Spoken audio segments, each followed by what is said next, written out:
Hello बच्चों, इस video में हम पढ़ेंगे चैप्टर शब्द विचार। उससे पहले आपको एक एक्टिविटी करनी है।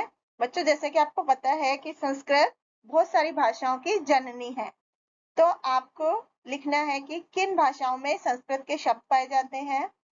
वे शब्द संस्कृत तत्सम कहलाएंगे या विदेशी कहलाएंगे।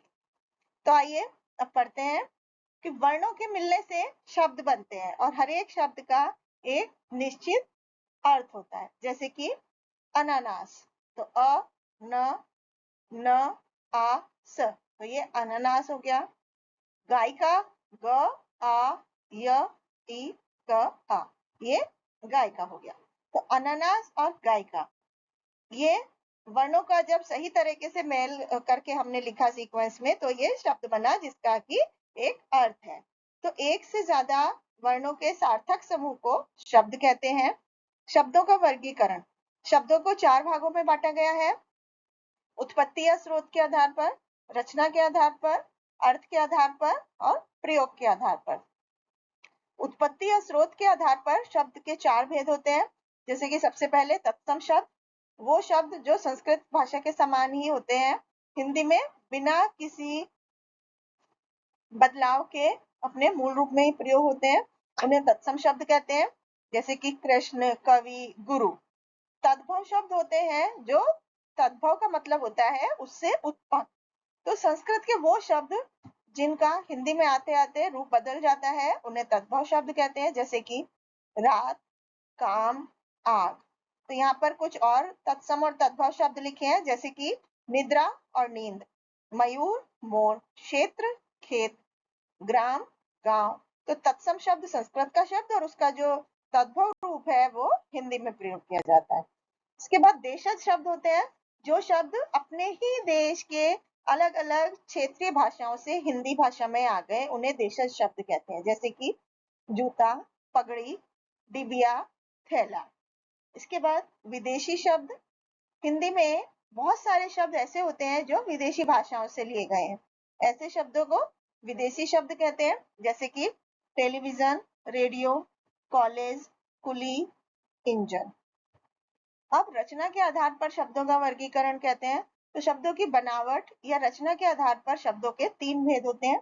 सबसे पहले रूढ़ शब्द, तो जो शब्द परंपरा से ही किसी अर्थ के लिए प्रयोग होते हैं, उन्हें विभाजित, अगर उनको डिवाइड करें तो उनका कोई अलग अर्थ नहीं निकलता, उन्हें रूढ़ शब्द कहते हैं। जैसे कि हाथी, मिठाई, कमल, घर, सूरज।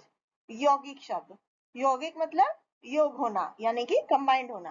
तो 2 या 2 से ज्यादा शब्दों के मिलने से जब कोई शब्द बनता है तो उसको यौगिक शब्द कहते हैं। जैसे कि विद्या प्लस आलय, विद्यालय, घुड़ प्लस सवार, घुड़सवार, राज प्लस कुमार, राजकुमार। इसके बाद तीसरे होते हैं योग रूढ़ शब्द। तो 2 या 2 से ज्यादा शब्दों के मिलने से बनने वाले ऐसे शब्द जो किसी विशेष अर्थ के लिए पहचाने जाते हैं, उन्हें योग रूढ़ शब्द कहते हैं। जैसे कि नीलकंठ, नीलकंठ मतलब नीला है गला जिसका, तो नीलकंठ किसको, भगवान शिव को माना गया है, तो नीलकंठ शब्द यहाँ पर भगवान शिव के लिए प्रयोग हुआ है। इसी तरह से पीताम्बर यानी कि पीले हैं वस्त्र जिसके, तो पीले वस्त्र कोई भी पहन सकता है, लेकिन यहाँ पर जो पीताम्बर है वो कृष्ण भगवान के लिए प्रयोग किया गया है। इसी तरह से हिमालय यानी हिमकालय, जहाँ पे बर्फ, यहाँ हिमालय बर्फ के घर को नहीं बल्कि किसी पर्वत के लिए प्रयोग किया गया है। इसके बाद अर्थ के आधार पर, तो अर्थ के आधार पर शब्दों के 2 भेद होते हैं। पहला सार्थक शब्द, तो जिन शब्दों का कुछ अर्थ होता है यानी मीनिंग होता है, उन्हें सार्थक शब्द कहा जाता है। जैसे कि चाय, कमरा, पुस्तक, गाड़ी।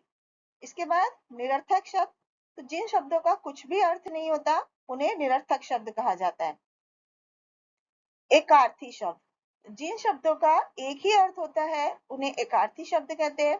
जैसे कि मंत्री, विद्यालय, मकान, साहित्य। अनेकार्थी शब्द, जिन शब्दों से एक से ज्यादा अर्थों का पता चले, उन्हें अनेकार्थी शब्द कहते हैं। जैसे कनक, कनक का मतलब सोना भी होता है और गेहूं भी होता है, धतूरा भी होता है। कर्म, कर्म मतलब काम भी होता है, भाग्य भी होता है और एक कारक भी है। अब पर्यायवाची शब्द, तो एक ही अर्थ का बोध कराने वाले अलग अलग शब्दों को पर्यायवाची शब्द कहते हैं। जैसे कि आंख का पर्यायवाची शब्द है नयन, नेत्र। इसी तरह आकाश का पर्यायवाची शब्द है आसमान, नभ। विलोम शब्द, तो वो ऐसे शब्द जो अर्थ की दृष्टि से विपरीत अर्थ बताते हैं उन्हें विलोम शब्द कहते हैं। जैसे कि चतुर, मूर्ख, उदार, अनुदार, कटु, मधुर, मित्र, शत्रु।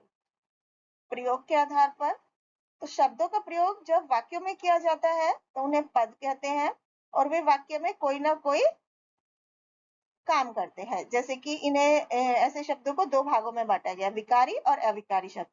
तो विकारी शब्द होते हैं जिन शब्दों का वाक्य में प्रयोग करने पर समय, लिंग, वचन, कारक और काल के कारण बदल जाता है, उन्हें विकारी शब्द कहते हैं। अविकारी शब्द वो होते हैं जिन शब्दों पर लिंग, वचन, कारक के अनुसार कोई भी बदलाव नहीं होता। ये चार तरह के होते हैं, क्रिया विशेषण, संबंध बोधक, समुच्चय बोधक और विस्मयादि बोधक। Thank you.